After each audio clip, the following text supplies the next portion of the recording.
Assalamu alaikum. This is the second lecture of our Economics of Resources course directed to first year. Let's solve some problems related to topic 1.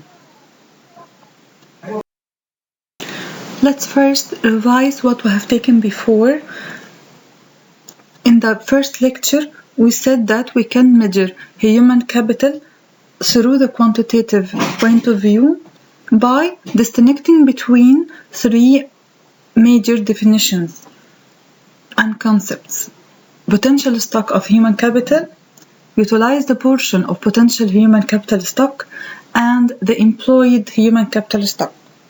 Potential stock of human capital refers to the size of population that is above 15 years old. This is the potential stock of human capital.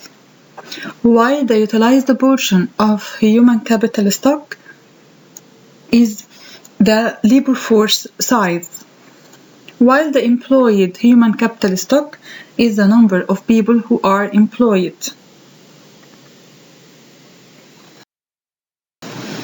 Question number 1.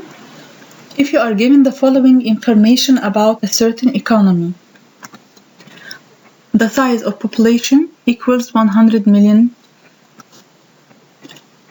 Those who are above 15 years old equal 90 million person. Those in the working age category equals 50 million person.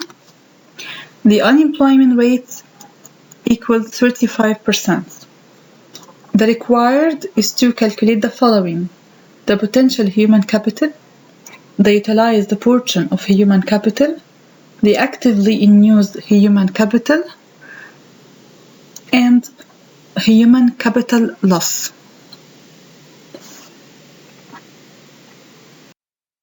Before answer the requirement, we have to remember the quantitative measures of human capital: the potential stock of human capital, the utilized portion of potential stock of human capital, and the actively in use human capital, or what we call it, the employed human capital. The potential human capital stock equals 90 million. Why? Because it is the size of population that is above 15. Remember that potential human capital is not the whole population. It is the part of population which are above 15 years old, which equals 90 million person. The utilized portion of human capital equals 50 million person. Why? Because the utilized portion of human capital refers to the size of population in the working age category. It is the labor force. It is the size of labor force. In our question, he gives me the unemployment rate, which equals 35%. And we know that the number of labor force equals 50 million. So when we multiply the 35% times the 50 million, we get the unemployed person, which equals 17.5 million. The actively in use human capital equals 32.5 million. How can we get this number? We subtract the unemployed person, which is 17.5, from the labor force, which is 50 million, in order to get the actively in use human capital, which is the number of employed person. So the utilized portion of human capital refers to the size of population that is in the working age category. It is the labor force. Okay? In human capital, we said the labor force, we call this utilized portion of human capital. It consists of the unemployed person and employed person. We call the employed person the actively in use human capital. Another requirement in our questions is to calculate the utilization rate, loss in human capital, and the employment rate. How can we calculate the utilization rate? 55.5% is get by dividing the utilized portion of potential human capital, which is the size of labor force, over the potential stock of human capital. So when dividing 50, which is the size of labor force, or the utilized portion of potential human capital, by 90, which is the potential stock of human capital, we get the utilization rate. This is the part of potential human capital that is utilized or used. The rest is loss in human capital. Okay, so the loss in human capital is get by subtracting 100% minus the utilization rate. So 55.5% of potential human capital is used or can be utilized, can be used. Okay, so utilization rate means that 55.5% of potential human capital could be used. The rest, which is 45.5, is loss. The employment rate is calculated by dividing the number of people that are employed over the size of labor force. Okay, which is 65%.